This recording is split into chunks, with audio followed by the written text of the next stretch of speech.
신명기 31장 24절 26절.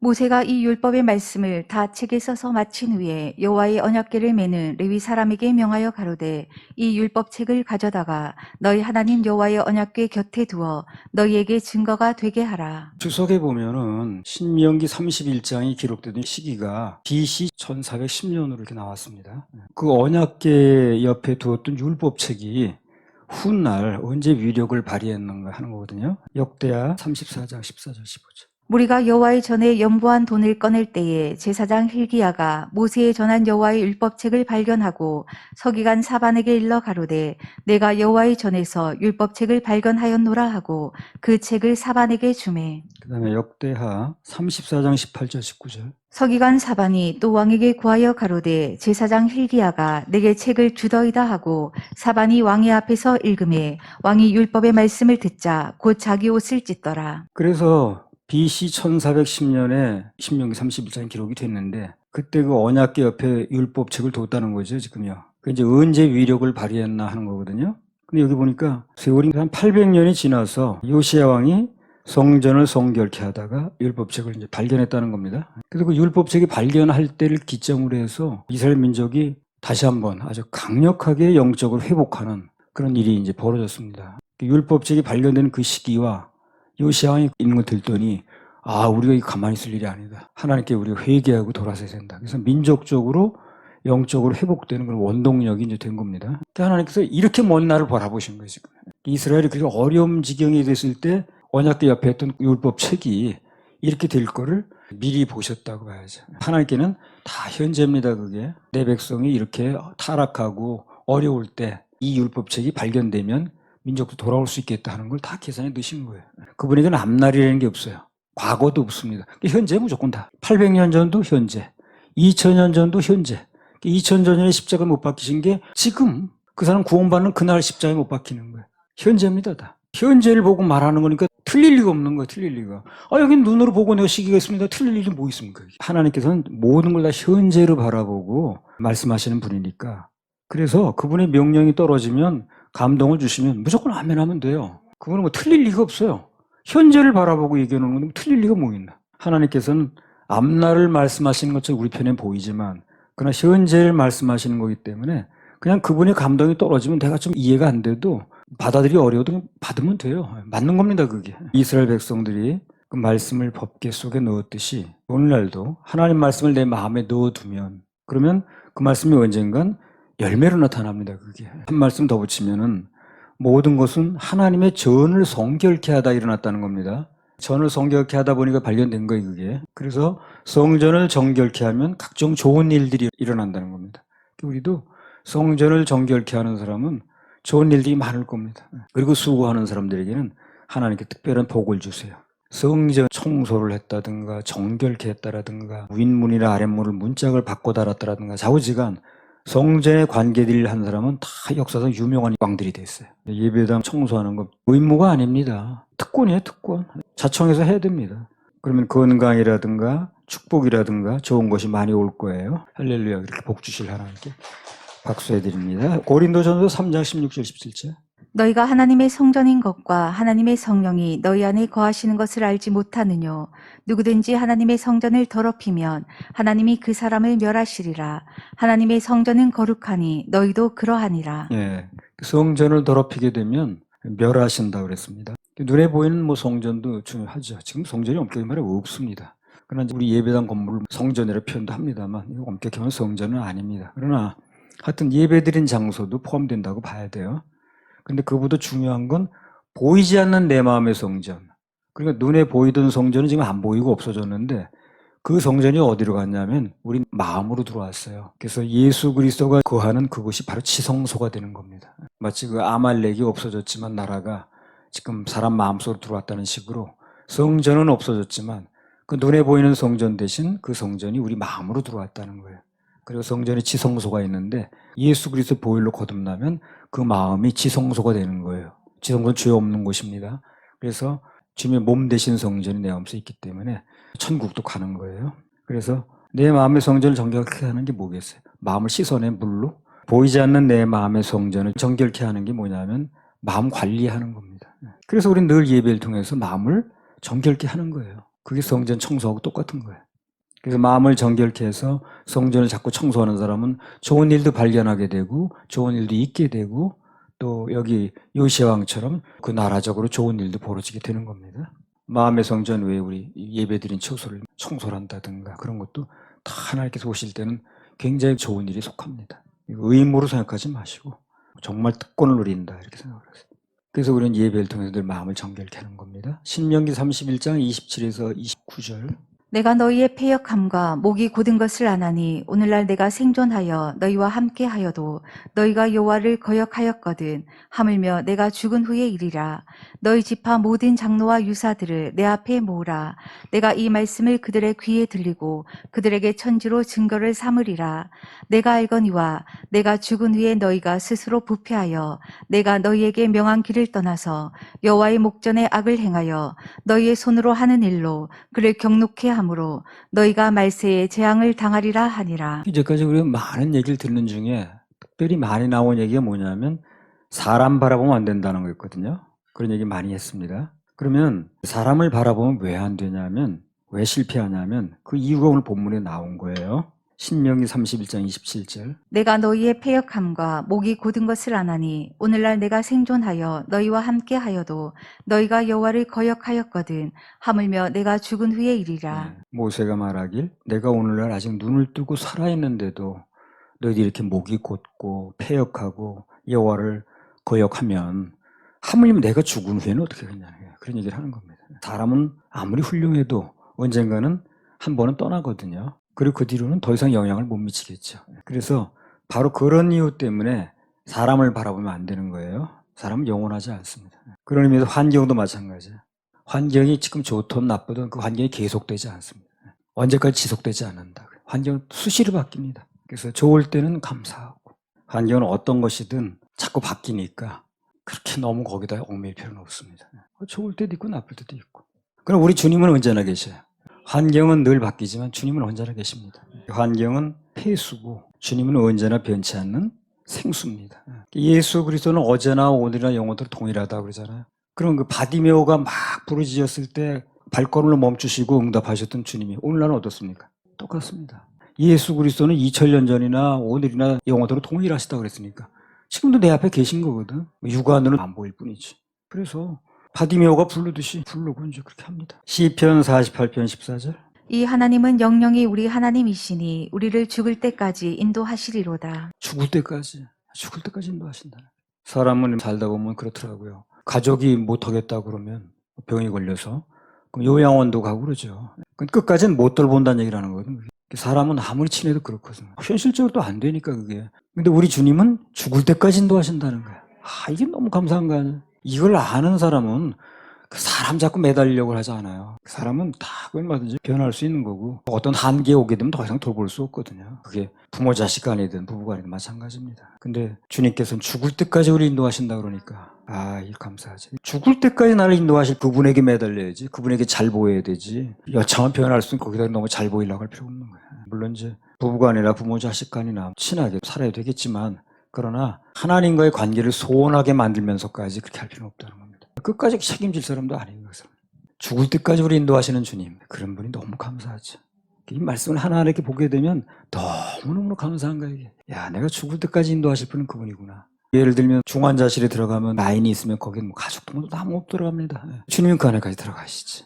우리를 죽을 때까지 인도하시는 주님, 그분이 정말 감사한 분이니까 그분의 마음을 거슬리면서까지 사람 마음을 얻으려고 할 필요도 없고 또 거기에 치중할 필요도 없습니다. 자식 중하다고 주님과의 관계를 해쳐가면서까지 거기도 매달리고 사람들 그러죠. 그 필요 없는 겁니다. 우리는 끝내 내 생명이 닿을 때까지 또는 죽음 후에도 나를 영향을 미칠 그분에게 잘 보이는 게 맞습니다. 육신 부모의 팔은 언젠가 우리를 안아줄 수 없습니다. 그래서 영원히 안아줄 수 있는 팔에 안겨야 그래 진정한 평안이 있는 거죠. 주의 친절한 팔에 안겨 영원하신 팔에 안기세요. 주의 팔에 안기면 불안하지 않고 평안해집니다. 근데 사람의 팔이라는 건 그게 언젠간 못 안아주는 거예요. 정말 영원하신 팔에 안기세. 그분의 팔에 안게 됩니다. 원래 이제 사람이라는 게 세상에 있는 걸 다 줘도 만족이 없거든요. 내 마음이 세상보다 크니까 참된 만족과 안식을 얻으려면 내 마음보다 크신 그분을 만나야 됩니다. 그럼 다 채워져요. 사람의 마음은 이 세상 걸 다 채워줘도 그럼 나 세상을 떠난다면 어떻게 되는 거예요? 못 채워주죠, 그건요. 채울 수가 없어요.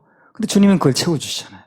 우리 생명이 떠난 다음에도 다 천국으로 인도하실 거고 영원히 살게 하실 것이고 채워주시는 거죠. 세상에서 어떤 존재가 그걸 채워주겠습니까? 인간이란 존재는 이 땅에서만 가지고 생각하는 게 아니라 땅이 끝난 다음에도 우리 생명이 다한 다음에도 어떻게 될 것인가 그것까지 생각하고 있는 건데 그걸 누가 채워주겠냐는 거예요. 주님 만나면 우리 인생에 가지고 있는 모든 마음이 다 채워져요. 세상과 비교할 수 없는 그런 분을 내 안에 모셨기 때문에 그분 만나면 만족이 있습니다. 목마르지 않다고 그랬어요. 생수 마시면 목마르지 않죠. 물이 계속 나니까. 사람은 내 생명이 끝나게 되면 어떻게 되는 거야? 영혼을 생각하거든. 그게 해결돼야 만족이 오는 거예요. 그게 종교가 생기는 거 아니겠어요? 이 땅에서 아무리 돈을 많이 가지고 있고 지위가 높고 좋은 집에 살아도 내 영혼에 대한 게 해결이 안 되면 만족이 안 됩니다. 사람은 언제나 영원한 것이 추구되는 그런 본성이 있기 때문에 영원한 것이 채워져야 비로소 안심이 된다는 거예요. 주님 만나니까 영생에 대한 확실한 보장도 받고 또 영원한 하나님 만나 죽을 때까지 인도하신다 그러니 우리가 이 생명이 언젠가 끝날 텐데 그때 주님하고 영원히 같이 살 거 생각하니 그때는 만족이 오는 거예요. 근데 그런 게 확실치 않은 만족이 없습니다. 늘 불안한 거야. 내가 이 땅에 잘 먹고 잘 살고 있는데 그럼 내가 언젠가 이 세상을 떠날 때 그것도 어떻게 되는 거야? 참된 안식을 얻을 때까지는 누구나 다 헤매고 있는 겁니다. 우리 주님 만나서 참된 안식을 얻으면 그때 만족이 옵니다. 나는 그래서 주님 만난 뒤에 이 세상 것을 못 가져서 또 뭐 끝나면 어떻게 되는 거 아니 그런 거 가지고 목마른 적이 없거든요. 해갈이 다 됐으니까. 주님 품에 가서 영원히 살고 그게 보장돼 있으니까. 예수님이 나를 위해서 십자가에서 보혈을 흘려주셔서 내 지옥 갈 일을 모두 해결하셨기 때문에 나는 그 공로로 천국 가는 거거든. 그러니까 천국은 부족 가는 거죠. 내 공이 들어가야 된다 그러면 아이고 이렇게 해가지고 무슨 천국을 가겠나. 근데 내 공은 전혀 아니라 그러니까 그게 감사한 거예요. 신명기 31장 30절. 모세가 이스라엘 총회에게 이 노래의 말씀을 끝까지 읽어 들리니라. 그래서 모세가 죽는 그날까지 이 말씀을 끝까지 이제 읽어서 들려주게 하는 거예요. 말씀을 선포했다 그 말이죠. 주님 품에 가는 그날까지 그냥 말씀 선포하는 거예요, 모세가. 끝까지 하나님 말씀 선포하다 사명을 완수하다가 하나님 품에 안기는 걸 이제 볼 수가 있습니다. 하나님의 사람들, 특히 주의 사역자들은 생명이 다하는 날까지 말씀 선포하다가 그분 품에 안기는 게 가장 정상적인 인생입니다. 나도 그렇게 기도하고 있어요. 주님이 늦게 오신다면 내가 먼저 걸리 가야 되는데 내게 주신 말씀 선포하는 사명 감당하다가 안아주시면 돼 그분이. 신명기 32장 또 들어가 봅시다. 1절 2절. 하늘이여 귀를 기울이라. 내가 말하리라. 땅은 내 입의 말을 들을지어다. 나의 교훈은 내리는 비요. 나의 말은 맺히는 이슬이요. 연한 풀 위에 가는 비요. 채소 위에 단 비로다. 하늘이여 귀를 기울이라. 내가 말하리라. 땅은 내 입의 말을 들을지어다. 그랬습니다. 나의 교훈은 내리는 비요. 나의 말은 맺히는 이슬이요.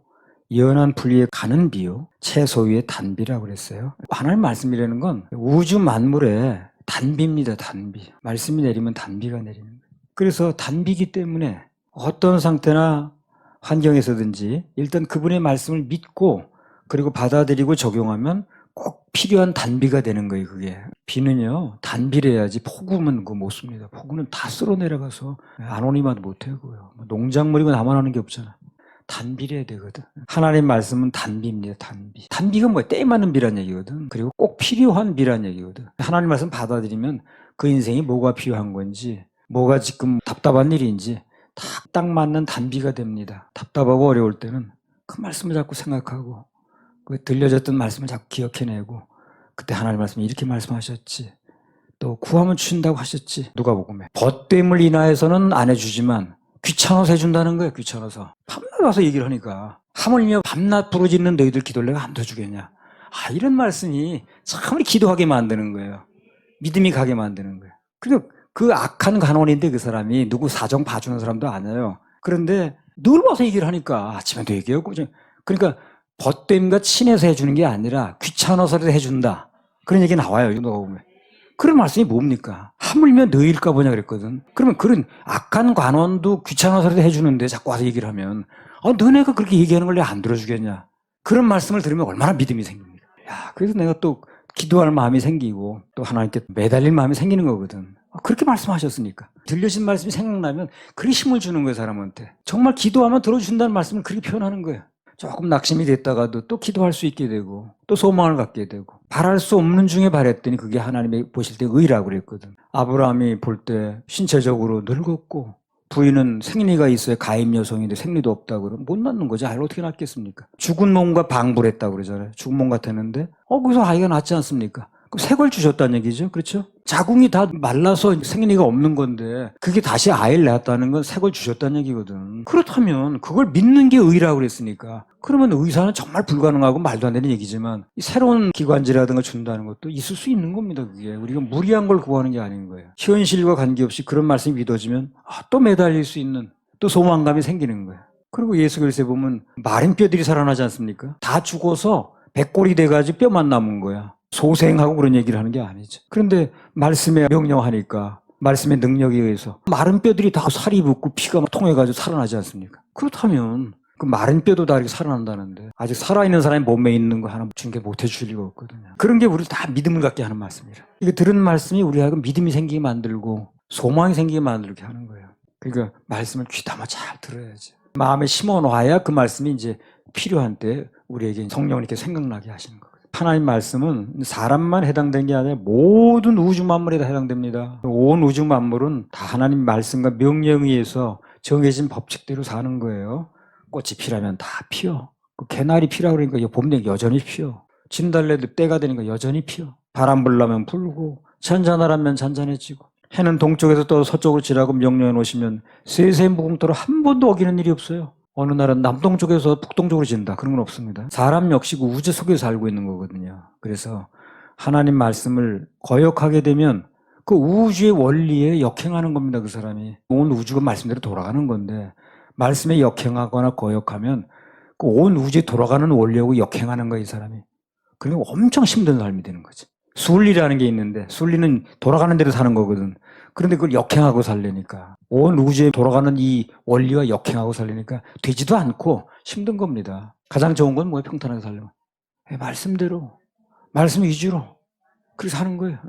그게 순리예요, 순리. 우주 속에 우리 살고 있기 때문에 하나님 말씀을 거역하게 되면 우주의 그 돌아가는 원리에 역행하기 때문에 모든 삶이 엉망진창되고 뒤죽박죽이 되고 힘들고 고단하고 그렇죠. 하나님 말씀이 역행하게 되면 하늘마다 뒤틀립니다. 그러나 그분의 말씀대로 하면 처음엔 비록 좀 어려운 것 같아도 결국엔 형통의 길을 가게 됩니다. 형통 길을 가게 돼. 참 어려울 때 이 말씀만큼 우리에게 힘을 주는 게 없어요. 세상 말은 뭐 들어본들 안 된다는 거야. 그런데 하나님은 구하면 주신다고 그랬으니까 매달 땐 거기밖에 없어.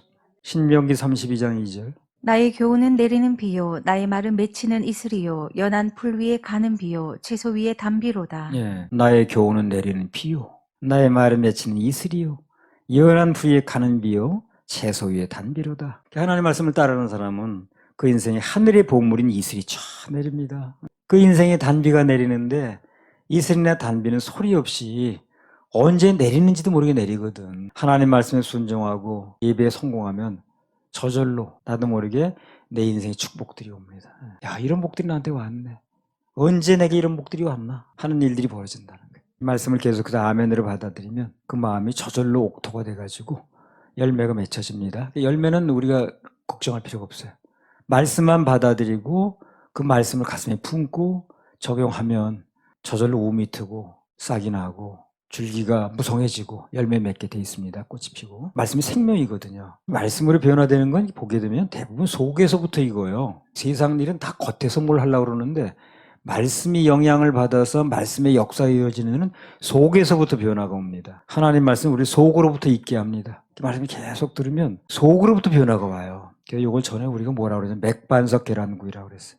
속부터 있고 서서히 겉으로 나타납니다. 여러분도 각자 좀 다르긴 하겠습니다만 다 속이 좀 익어갈 겁니다. 여기 서울교회 와서 말씀 듣고 이렇게 하면 내가 속이 많이 익었네 전보다. 내가 봐도 내가 전보다 속이 많이 익었네 하는 걸 느낄 겁니다. 속으로부터 서서히 익어갑니다. 말씀을 읽고 가는 사람은 눈앞에 당장 변화가 없어도 잘 익어가는 중이니까 소망을 갖고 기다리시면 됩니다. 할렐루야. 우리 하나님 박수 올려드려요. 신명기 32장 3절 4절. 내가 여호와의 이름을 전파하리니 너희는 위엄을 우리 하나님께 돌릴지어다. 그는 반석이시니 그 공덕이 완전하고 그 모든 길이 공평하며 진실무망하신 하나님이시니 공의로우시고 정직하시도다. 그는 반석이시니 그 공덕이 완전하고 그 모든 길이 공평하며 진실무망하신 하나님이시니 공의로우시고 정직하시도다. 그래서 이 말씀에는 하나님이 어떤 분인가에 대해서 많이 소개를 해놨습니다. 우리가 사실 하나님 부르면서도 하나님 어떤 분인지 잘 모를 때가 많거든요. 내 생각 속에 생각해놓은 하나님일 수가 있거든요.